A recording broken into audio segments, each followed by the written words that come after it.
Hello, everybody. Welcome into another episode of the Fantasy Pros Football Podcast. I am Ryan, warmly joined this Thursday morning by Andrew Erickson and Derek Brown. I said that with a little accent on accident. That was not on purpose. We're talking some Week 6 must-starts today. We're starting, as we always do, with the running backs. We will dive right in. No preamble at the top. Let's get into these players. DBro, starting with you. Give me your number one must-start running back of Week 6. I'm going to bring this guy up, and I get it, people. I get it. Keontae Ingram's been named the starter.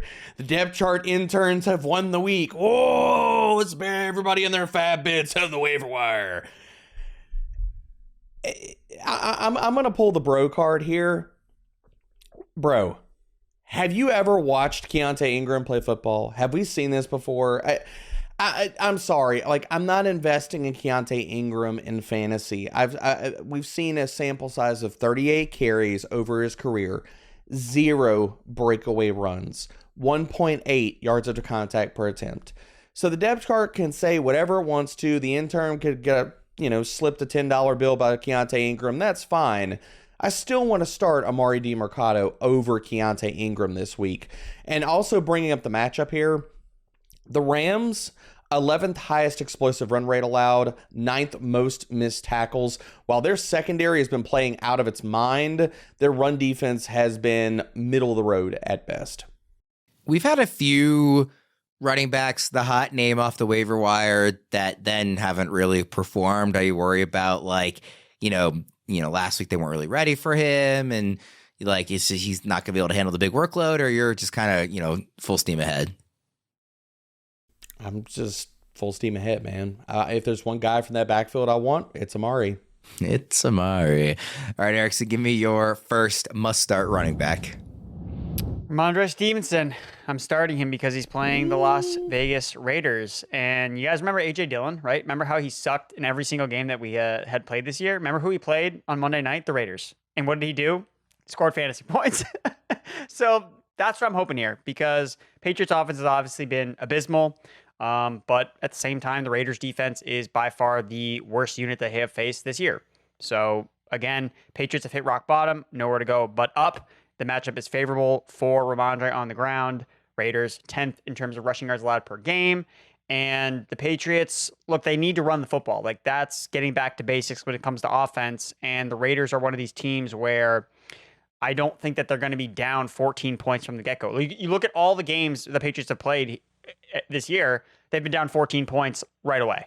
And that basically eliminates the ground game, makes it, okay, now they have to throw the ball a ton. Mac Jones is under pressure, and that just becomes really problematic. So, look, if it was a bad match, Rhamondre's had bad matches basically every single week, and that's also hurt him in terms of his efficiency, but he looked good, honestly, to start the game, and then game script went out of hand. He had 2 targets on the first drive.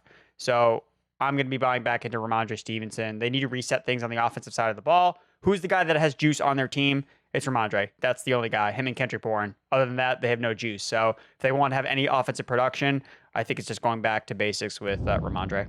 So, Erickson, I know that DBro actually disagrees with you, but before I toss it to him, I want to ask you, we actually have a poll up on Spotify this week, coming off the Week 6 Trade Candidates show, asking, what should you do with Rhamondre Stevenson right now? So I want to put this poll to you. Are you buying low? Are you selling low if you can? Are you holding him and benching him, or are you dropping him? Erickson, those are the 4 options. Buy low, sell low if you can, hold him and bench him, or drop him. What are you doing, Erickson? Buying low. Again, it feels gross. If you're not buying low unless it actually feels gross. Like, that's part of the process of buying a player low. And at rock bottom, this is when you do it. Like, you didn't want to buy Bengals players, right? When Joe Burrow was hurt and it felt gross. Oh, what happened? Oh, it worked out. So again, I think that it's an easy buy low. DBro, what are you doing with Rhamondre? I agree with the buy low because I needed to pull up his schedule, and his schedule opens up big time. After this week against the Raiders, they get the Bills, who can't stop the run. They get the Dolphins, who can run on them. The Commanders have quietly been a bottom 10 run defense. The Colts, okay, that's scary. But then they get the Giants, Chargers, and Steelers. This run defense schedule opens up big time. So I agree with the buy low, but I don't want to play him this week. Like, I get the reasons for Erickson. You talked about the juice, man, but I just made the case about holding hands with you about buying low for him, but I do worry about if the juice has spoiled, man, in the sense that he's not breaking tackles amongst 63 qualified running backs.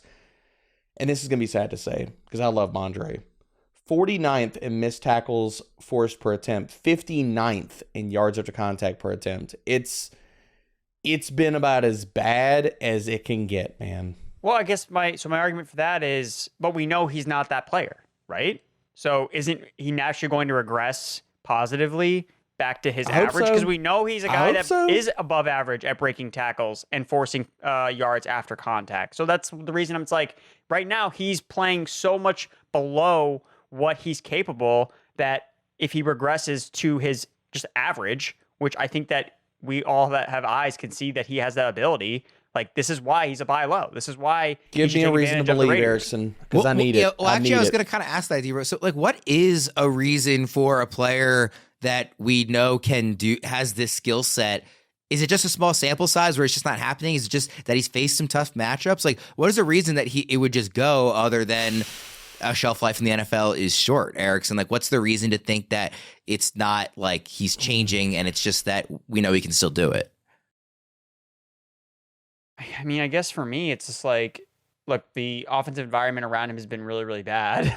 Like the offensive lines are opening up holes. Now bad. That doesn't, and I think it also has to do with like a confidence thing. It's like if you know your offense is like not getting holes every time you get the ball, you're like, oh, I'm gonna get hit. Like, I don't know, like it's hard to like build confidence that way. And they just have had no ability to establish run. Again, a lot of the ground game is like getting into rhythm. Like, how can he get into a rhythm when he gets 8 carries in a game? Like, what is he supposed to do here? And actually, if interestingly enough, just looking at just last week, I mean, last week is when he had his highest yards after contact per attempt. So it was over 2 yards. So again, just that first drive, like the first run of the first game or the first play of the game was an 8-yard rush by Rhamondre. Right up the middle, broke a tackle, looked good. It's like, okay, can we get something cooking here? But then pick 6. Like it's just like the game script just not worked favorably for Rhamondre. So look, again, he played the Raiders last year. He had a monster game against the Raiders. And had it not been for that really weird play at the end of the game, they would have won. So I think you should back Rhamondre at least one more week here. It's the matchup. And then if he bombs against the Raiders, okay, then I think that we have to something else to address. Let me share the results of the poll here. So the top answer was hold him and bench him. That was 39%. 31% said buy low. 23% said sell low if you can, and just 6% said drop him. Obviously, we're not going to drop him, but I think generally an optimistic, group of results there on that poll. DBro, let's go to your next must-start running back. Well, it's got to be El Jefe. If Jeff Wilson is active in this game, I'd like him. I think he's going to get 10 to 12 touches, and versus the Carolina Panthers run defense, that's enough, man. Panthers allowing the 6th highest explosive run rate, 10th most missed tackles. While I think this is going to be the blow-up game for Jalen Waddle, I'm still willing to invest in Jeff Wilson, especially if you're hurting at running back. He's the guy that you could play in your flex or in a pinch RB2 spot if he's active this week and get good production. Where are you ranking him specifically, DBro? Because in expert consensus rankings, in half PPR, he's at 37. That's obviously jumped up a ton in the last week, given, everything with Achane and everything. But he's still down in that high-end RB4 range. You're higher on him than DBro? I have him right now at RB24. I would start if Jeff Wilson is going to be a full go, and I know there's caveats, but we do not know if he's going to even play right now. So I want to put the good word out there for people. But if we know that he is going to play, we know where this offense does. We know where the ball goes in this offense. It's Tyreek Hill, it's Jalen Waddle, it's Raheem Mostert, and it's whatever other running backs back there. That's not Devon Achane. That's Jeff Wilson. I've got him ranked right now at RB24, and I don't think that's crazy. People might snub their nose at that, but do you want to play Jerome Ford over Jeff Wilson? I don't. Do you want to play Tyler Algier over Jeff Wilson? Same conversation, better offense. I don't. Do you want to play Samaje Perine, Chuba Hubbard, Rashad White, all these other schmoes over Jeff Wilson? I don't.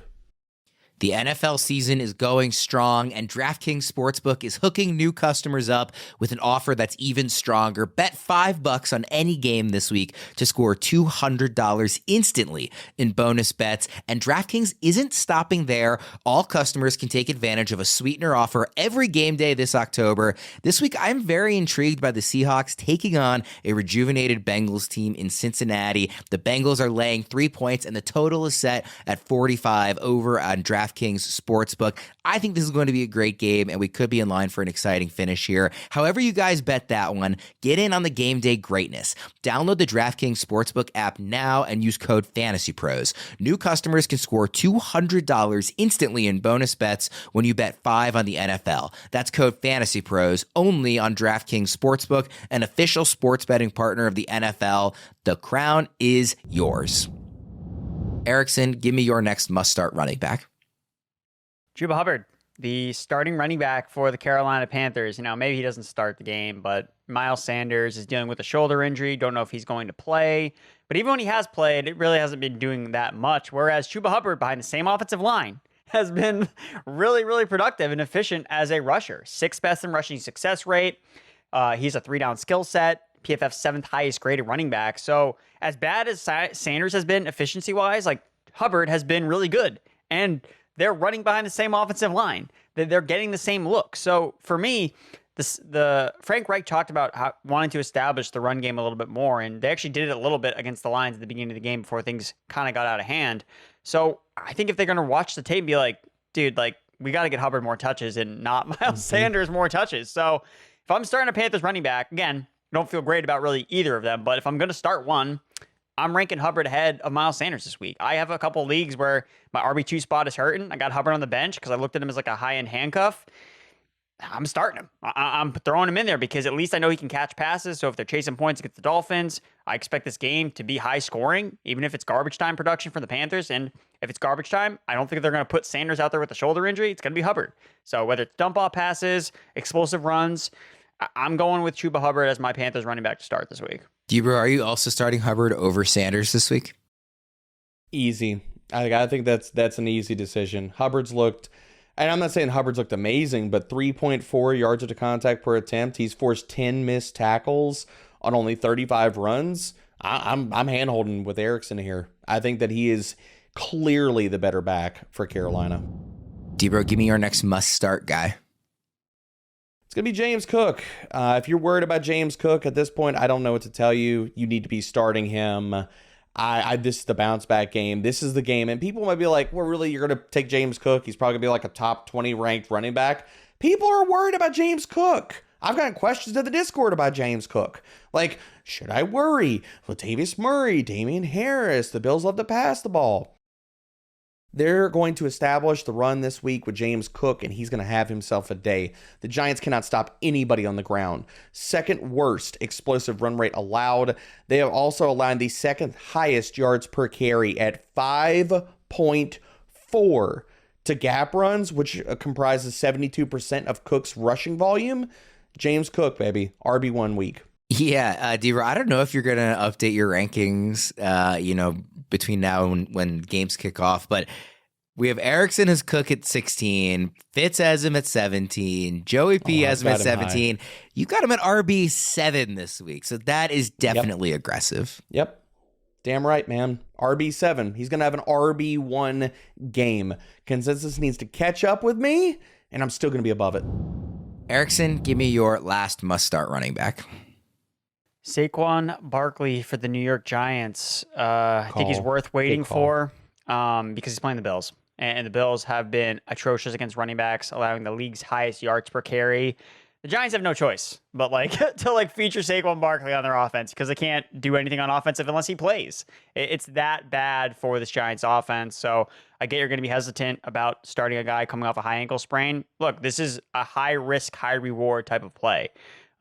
Because there's no guarantee he's explosive. He's had ankle injuries before, so there's risk involved, but the matchup itself is just too good to pass up on. So I would try to wait for Barkley. I think that he has a ton of upside, and of course, there's obviously risk with the injury, but I think that it's worth rolling the dice on Saquon Barkley and waiting for him, especially if a lot of these RB2 options. Like, I'm going to play him over the Rashad Whites, these guys, Damian Pierce, is like these guys that just have horrible matchups where they're just floor plays. Barkley is the ceiling play this week that I think is worth rolling the dice on.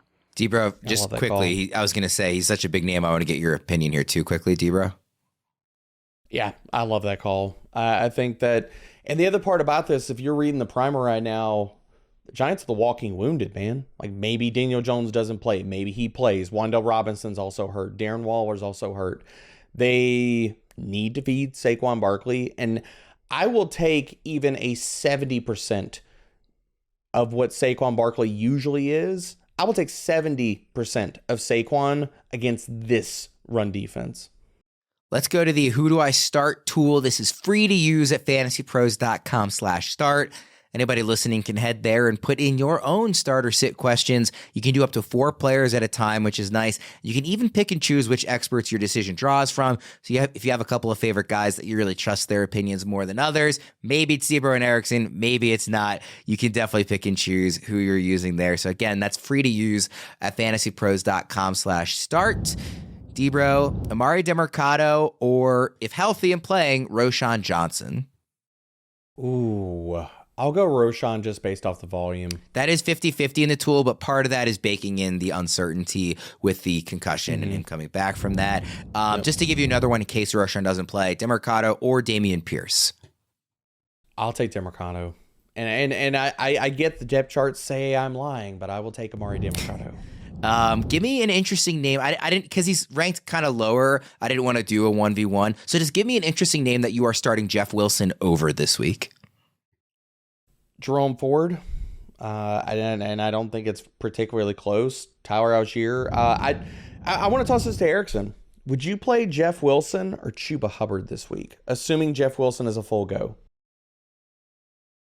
I'm going to hedge and say in half PPR, I'd start Jeff Wilson. In full PPR, I'd start Hubbard. Yes! Yes! You got him to cover out. DBro, I put this together before I realized James Cook was your 7th running back this week, but I will ask you still, are you starting James Cook or Derrick Henry this week? James Cook. I'm going James Cook. That is, you're definitely aggressive, although I would probably agree with you on that one at least. Baltimore truck sticks them. You're going to see so much Tajay Spears getting 60% of the snaps. Everybody that started Derrick Henry is going to hate a little bit of life. Yeah. Erickson, let's run through a few for you as well. Rhamondre Stevenson or Brian Robinson this week? I'm going to still stick with Brian Robinson. He's shown more this year. Yeah. How about Chuba Hubbard or Deonta Foreman? If Roschon doesn't play, is going to be the lead guy in that backfield. So Roschon is already ruled out in this scenario. Who's the other running back you said? Deonta Foreman or who? Chuba Hubbard or Deonta Foreman. And I'm saying as of right now, we don't know. So if Roschon being ruled out changes your answer, then you can say that. Well, let's go ahead and give you the caveat too that Miles Sanders is ruled out. So straight up, Chuba versus Foreman. That's actually a good point. Let's say both running backs are the starting running backs this week, Chuba Hubbard or Deonta Foreman. Well, then it's Hubbard easily. But I think Miles Sanders is still going to play. Like, you think so? Yeah, he has a shoulder injury. They're going to tape him out. I think he sits. I think he's going to be out. Okay, well, if he sits, then it's easily, obviously, Chuba Hubbard. If Miles Sanders plays and Deonta Foreman starts and Roschon is totally out, because Roschon's a concussion protocol. So I think it's actually more likely he doesn't play versus I think Sanders, you're probably right. Shoulder injury. I would play Foreman. Foreman has been an RB1 before. Like when he gets volume, he eats. And they signed him for a reason. They figured he would have some type of role in this offense, and he hasn't been doing anything. I mean, he's fresh. Like, he has zero wear and tear on his body this year because he hasn't played at all. So it would not surprise me. One of the great things about being a healthy scratch every single week. Well, he doesn't play special teams, so So I think Foreman, who originally signed with the Bears because he thought he was going to have a role, I think that he could get 20 carries in this game against the Vikings. Agreed. I know the Vikings' run defense has been up and down, but I think with the Fields back, there's a quarterback opening up lanes. I think Foreman has the higher ceiling. Let's get to the must-start wide receivers here. DBro, starting with you. First guy I got to talk about here, Jordan Addison. And this is not being prison of the moment.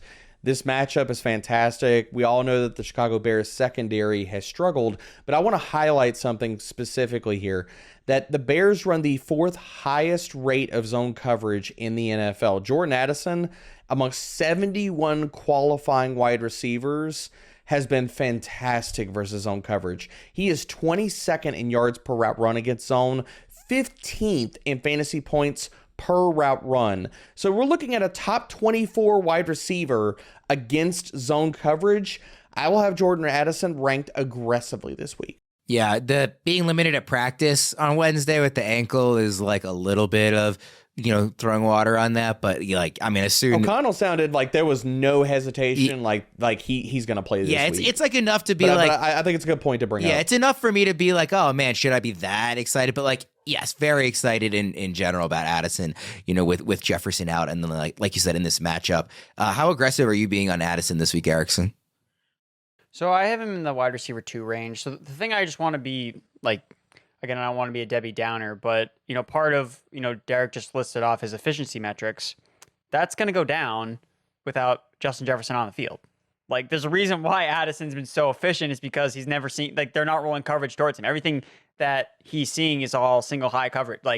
So yes, Addison should get more playing targets. In zone. They're not going to bracket him in zone, Erickson. Well, no, I'm just saying overall efficiency. Do you think the Vikings offense is going to be more efficient or less efficient without Jefferson? Less. I think that's pretty safe to say. Overall, it's going to be less. Yeah. So, yes, Jabbar Jefferson is or Addison will get more targets, and I think that increases his floor.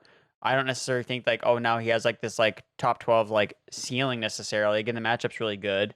I think that he's still a wide receiver too, and yeah, I'm going to start him against the Bears. But who do you have ranked right now? Because I'm looking at my ranks right now, and I just bumped him up a bit ahead of this guy. Who would you take, Jordan Addison or DK Metcalf this week? Metcalf. I don't. Okay, I don't need to be the first one at the Jordan Addison store to he's locked and loaded. He's gonna be wide receiver 1 no matter what. Metcalf's wide receiver 1 every single week, basically. I don't need to.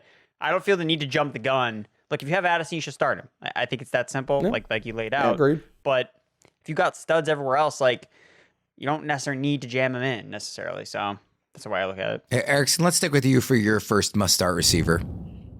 Going with Drake London. He's had 6+ targets in 4 straight games. He's gone over his receiving yards prop in a lot of his games, so he's consistently meeting and exceeding expectations, which is good. And great matchup. Commanders allowing the 2nd most receiving yards to wide receivers this season, 100 yards to a single wide receiver in their last 4 games. Look, Desmond Ridder is really inconsistent, but where does he play his best? At home. He always plays better at home. He's played better at home in college. He's never lost a game at home in college or the professional level. So I think that you can have more confidence playing some of his receivers when they are playing in Atlanta, especially in good matchups like the Commanders, who are just a mess right now in their secondary like they were last year. So I think London is someone, I think every week you're kind of like, what do I do with Drake London, unfortunately? But I think this is a spot where you can keep him in your lineup. I think people are still holding on to what happened in week 1. If you look at every single game after week 1 for Drake London, the ceiling has not been there, but the floor, a high floor, absolutely has. Yeah, just look at the targets.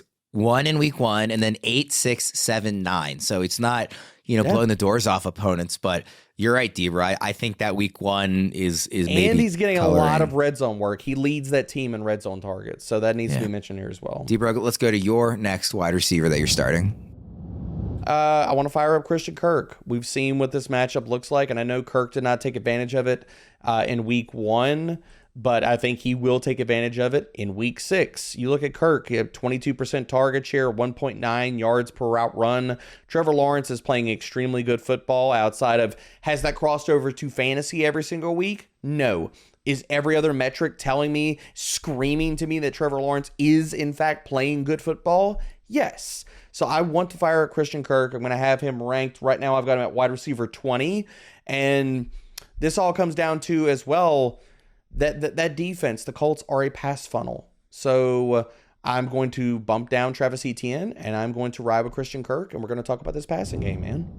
Say goodbye to your own start-sit dilemmas with Fantasy Pros Start-Sit Assistant. Within seconds, you'll know exactly who to play for optimal results each and every week. Leveraging insights from numerous experts, the Start-Sit Assistant aligns your lineup decisions with the top minds in fantasy football, giving you a competitive edge. Maximize your lineup's potential with just a few clicks. Head to fantasypros.com/myplaybook and make winning decisions in no time. Erickson, hit me with your next must-start receiver. Nico Collins. Nico Collins, baby. Even numbered weeks, Nico Collins goes off. So I love his matchup. Oh, we're not doing here. that correlation, are we? Are we at the... I was like, is that a thing? Mean, it is true, but look, Tank Dell's not going to play in this game. Look, he got a concussion. When guys get concussions on Sunday, they don't play the next Sunday. The only exception is if they get a concussion on a Thursday and they play on Sunday the next week. So Tank Dell's not going to play. We've already seen reports saying that he's probably not going to play. So that should open up more targets for Nico Collins, who's been the number one receiver for the Texans this year. The Saints defense. What do they do more than most defenses? Run man coverage. Who has a perfect rating when targeted against man coverage this year? My guy, Nico Collins. So yes, Marshawn Lattimore's a good cornerback, but you know who gets paid too? Nico Collins. I think that this is going to be another big game for the Texans' number one wide receiver, and as I'll get into a little bit later, really like this Texans offense in this spot, and I think Nico Collins is going to be bouncing back. Look, he's been really volatile. It's like tough to project when he's going to have these big games, so you just got to keep him in your lineup, but after a bad game last week, I think he bounces back here as the number one target with no Tank Dell. We also need to talk about cornerback matchups just for a second there, because I know anybody watching this and listening to this is going to say, well, what about Lattimore shadowing Nico Collins? Lattimore has not shadowed this year outside of Mike Evans. That is the only week that has happened. So just to bring that up for extra context here, for Erickson's points, he's going to see a very talented secondary, but he is not going to see a shadow from Marshawn Lattimore. Erickson, where do you have Nico rest of season? I think he's in my top 24. I don't know if I updated it all the way with the injury to Tank Dell. Like it's tough because like they're gonna go back and forth all the year long. I think because I think both of them are really good. It's just like what's the matchup that week? Like it's a Nico week. Oh, it's a Tank Dell week. Kind of like maybe like this is the new version of the Metcalf Tyler Lockett thing where it's like 1 week it's this guy, 1 week it's that guy. I mean, I could see it. We could be talking about this for years to come between Nico Collins, CJ Stroud, and Tank Dell. I have him at wide receiver 25. So right in I've got him at 23. Wide receiver 2 range. And it's just like after down games, you want to push him down. And then after big games, you want to push him up. But like the whole body of work this year, I mean, Nico Collins is putting up top 10 wide receiver numbers, like in terms of yards at the catch, efficiencies off the charts. Like he's breaking out. So I think that right now he's a good buy low off a bad game. And people see the Saints, it's like, oh, the Saints. But as I'll get into, it's like, maybe not such a bad matchup after all for CJ Stroud and company. Quick question, Erickson. Who are you taking rest of season, Nico or Jordan Addison? Because I have them right back to back in rest of season ranks. I'll take Jordan Addison. Okay. Yeah. I'm actually on the Nico side, but I think it's a good conversation. DBro, your next must-start receiver is a guy that you are significantly higher on than consensus. Yeah, baby. It's Josh Downs week. It's all Josh Downs week. He's a wide receiver 3. He's going to crush this week. 18% target share, 1.86 yards per route run. He is second on the team in red zone targets, and we just need to talk about this. Trey Herndon in the slot for Jacksonville has not been playing good football. 84% catch rate, 147 passer rating in his coverage. The Jacksonville Jaguars have bled out the 6th highest passer rating to slot wide receivers. We're going to talk about another Colt here in a little bit, but we're going to stack this up, baby. I love Josh Downs this week. Erickson, where are you at on Downs? Because I know Debro's higher than the rest of the Fantasy Pros guys, and most people in ECR. Are you optimistic also, even though you're not ranking him as high? Yeah, I think that he's in a good spot here. He's in one of these. Again, he's one of these receivers where you're always trying to jam in certain players that have upside inside your top 50 to kind of be like, hey, like here's a guy that if you start, like I think he could do something for your team. Like those are the guys I always try to include in my top 50. So I could finagle my rankings a little bit to move Josh Downs up because I definitely see the appeal with him against Jacksonville. Very concentrated target share between Michael Pittman and Josh Downs in the Colts passing attack. Even though the Colts like they're not as pass happy with Gardner Minshew versus Anthony Richardson. Still, I think that the game script usually plays into their favor against Jacksonville. So I'll push back against that a little bit. When I looked at the passing rates for the primer, the one game we have of Gardner Minshew under center, they actually ran faster as an offense, and they threw the ball more, and they threw the ball more in the red zone. This has been an offense that has been heavily leaning to the run in the red zone. They passed the ball at the 13th highest rate in the red zone with Minshew under center. But they also didn't have Jonathan Taylor in that game, though. So that's fair. Well, Jonathan Taylor's still not going to be a full go this week. So what's the difference? But their run game has been pretty good. I don't think that they're going to try to get away from it necessarily. And it's a pass funnel. Just saying. Just saying. Erickson, give me your last must-start wide receiver. Chris Godwin. Mike Evans is banged up, opened this week with a DNP because of the hamstring injury after a bye week. That is not a good sign. What happened last time we saw this team play? Mike Evans was hurt. Chris Godwin blew up because he's a wide receiver 1 in fantasy. Tried telling people during draft season, nobody would have it. Oh, what do you know? Once Mike Evans gets hurt, Chris Godwin is in as a wide receiver 1. And the Lions, how do you attack them? Through the slot. 7th most fantasy points allowed to slot wide receivers this season. Chris Godwin. In Godwin, we trust. Very nice. DBro, let's jump into some one-on-one. Who do I start here? Jordan Addison or another rookie, Zay Flowers? It's 50-50 in the tool, so it's a hard one. I'm going to go Zay Flowers, but I have them both ranked as top 20 wide receivers. I've got Zay at 14, Addison at 18. I'm going to go Zay. Like them both. Who would you take there, Erickson, Addison or Flowers this week? Just take Zay. Just more of a sample size of him being the number 1 there, and Addison is just like he's the dude. Yeah. Again, there's a lot of projecting going on. It's like Jefferson. Like you take a piece like Jefferson out, like the offense can change in a lot of different ways. So it's not just be like, all right, well, give all the targets to Addison. Like we'd like that obviously, but there's more ambiguity. Whereas Zay Flowers, like he's playing the Titans pass funnel. He's been the number 1 all year, so just more confident about what's going to happen with him. DBro, Christian Kirk or Adam Thielen? I want to go Kirk here. I've got them close in ranks, wide receiver 20 and 22, but I'm going to go Kirk. Josh Downs or KJ Osborne? That's not even close for me. Downs. All in on Downs. Downs easy. Give me one more interesting name you're starting Downs over. Gabe Davis. I would start, and this is not trying to quell the hot streak of Gabe Davis, but I will take the volume of Josh Downs in the matchup. Okay. Erickson, couple for you here. Drake London or Jacoby Myers? Ooh. I got to go Jacob. Jacoby's been so productive in the games that he's played. He's also playing the Patriots, so I can only imagine. Revenge! I don't know. Like Devontae Adams' revenge game didn't work out, so I would still with Jacoby. Jacoby's just been lights out, and every game he's played, he's been healthy in. I want to see it this week. I want to see Jacoby score a touchdown and then just wave over at the hoodie, be like, I know. Yeah. Erickson, my favorite bit is to put 2 of your names together, Nico Collins or Chris Godwin this week. I got to play Godwin. Yeah. Got to play Godwin. Okay. Who would you have there, DBro? Nico Collins or Chris Godwin? That's a good one. I think I'm going to go Nico on this one. All right. I think I would go Nico too, but that's super close. We will do the quarterbacks, tight ends, and defenses here. So, DBro, start with you. Give me your QB, TE, and DST. Gardner Minshew, going to be my start of the week at quarterback. And while that might sound crazy, again, Jacksonville is a pass funnel, allowing the 5th most passing yards and 9th most fantasy points to quarterbacks. I talked about it a second ago, but Indy has been first in neutral pace. That is not going to surprise anybody. But in week 3, with Gardner Minshew starting, they ran even faster at neutral pace, and they threw the ball more. So I want Minshew in my lineups. That's going to be a lot of super flex leagues. Probably not going to get there in 1 QB leagues, but I think that he could be a top 12 quarterback this week. The tight end guy I got to talk about here is Tyler Conklin. And it really goes all towards the matchup. And people are hurting at tight end, so really we need to look at these matchups.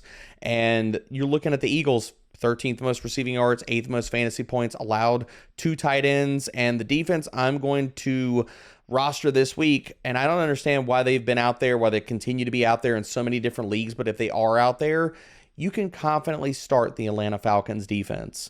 Going against Washington, Atlanta has the 4th highest pressure rate. Sam Howell has been sacked the most of any quarterback by a large margin. He's also top 5 in QB hits. So while you're not getting fantasy points for the QB hits, if those happen, sacks are coming too. DBro, I've got a quarterback question here for you in the Who Do I Start? Gardner Minshew or CJ Stroud this week? Oh, I gotta go CJ Stroud, but I think Minshew can outscore him this week. I don't want to hate on Erickson here, but I think Minshew could outscore him. Yes, I love Stroud too. You alluded to it, but I hate you for putting me in that pickle, Worm. That's my job.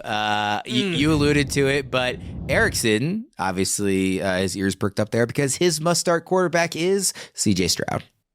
See, I feel good about saying CJ Stroud's a start this week because I said he was a sit last week, and I was right. But I'm going right back to CJ Stroud as a start this week because I think that the matchup against the Saints is one that he can dice them up. So Saints right now rank 24th in pressure rate, and the Texans offensive line is getting healthy at the right time. I think that's just flying under the radar. Last week, Laramie Tunsil, Titus Howard, Shaq Mason all played. All were back in the lineup. You know who faced the lowest pressure rate of any quarterback last week? It was CJ Stroud. Like, the dude was not pressured at all, and he has been an assassin from a clean pocket this year. 5th best passer rating from a clean pocket, 3rd in yards per attempt, 7 touchdowns, 0 interceptions. Shredsville is coming for CJ Stroud against the New Orleans Saints. Again, we'll talk about Nico Collins. I don't even care that Tank Dell's not playing. Like, CJ Stroud's been getting it done under pressure, and now he's going to actually have a clean pocket to dice up it's a good secondary, no lie, but I think CJ Stroud is just that good. So last week, didn't like him against the Falcons. They have a good defense. I think the Saints are overrated, and I think that CJ Stroud's going to have a top 12 fantasy type of outing this week. So I was earlier in the week, I thought about actually benching Stroud and like dropping him because he has on bye week next week. I was like, he's playing the Saints. I don't really like it. But then I like dove more into the matchup. I was like, no way. Like, this is a spot where he's going to put up numbers again because he's not going to be under pressure. So I'm going to test your love here, Erickson. I'm going to test your love. Brock Purdy or CJ Stroud? I have them back to back. I just think that I probably just start Stroud. I think he has more upside because I think that's DBro, okay. that was my question for him. Really? That was. You're taking. I mean, I think the 49ers Browns game just like, especially because there's actually some weather popping up in that. I think that game has like a chance to just be gross. Like, weather in Cleveland. Who knew? But Cleveland does still have a good defense, so I think it's just. That's going to probably be a grosser game. Whereas, look, CJ Stroud in a dome. Come on. Worm, you didn't get the memo. You didn't get the posted. I am the host now. So. Yes. You are. You're the captain of this ship. Erickson, give me your tight end in defense here. Yep, rapid fire here. Logan Thomas, my tight end start of the week. Look, super involved in the passing game. 11 targets last week, team high, 9 catches, 77 yards, and a touchdown in week 5. Stays super involved in this Commanders offense and the Falcons. That's the one part of their defense that can be exposed. They're bad against slot receivers. They're bad against tight ends. So continue to play tight ends against them. Atlanta's allowing the 2nd most fantasy points to tight ends this season. And then at DST, Dolphins, look, they had, I don't know how many sacks they had last week against the Giants. It was a lot, though. And this week they get Bryce Young. Who has the 3rd highest turnover-worthy play rate this year. Can't see over the offensive line. We'll see if Bryce Young can make it as an NFL quarterback. But until then, you got to play defenses against him. He's going to be throwing some interceptions, being under pressure. So I like the Dolphins at home as heavy home favorites. Giving you a chance to be bold here, Erickson, to wrap us up. Logan Thomas or George Kittle this week? Logan Thomas, because George Kittle is going to regress because they're going to keep him to block more. And it'd be like, what happened to all of his points? Like, guys, this literally happens all the time with George Kittle. He has this game where he scores like 50 points and then he does nothing the next week. So if you want a floor, it's Logan Thomas for me. I get that it's so hard to bench a guy after score 3 touchdowns, but he had 4 targets. 4 targets last week. Can we also talk about the fact that that Erickson hopped in to Slack? What was it, like Monday night, Tuesday night? And he was like, hey, the later week show, Logan Thomas. He staked his claim. Already calling him. I was for like, Logan Thomas. And it worked last week with Breece Hall, and I was right. So yeah, you were doing it again. I love it. It's gonna be a weekly race. It's gonna be 1:30 on Sunday afternoon, and Erickson will be like, "My guy, smash play for the following week." Gotta get ahead. We're gonna start going multiple weeks ahead of time. That's how crazy it's gonna be. For Erickson Week 10, and for week 10 starters. For Erickson and for apparently the new host of the show, DBro, I am Ryan Warmley. Thank you everybody for tuning in. Enjoy week 6. We'll see you again next time.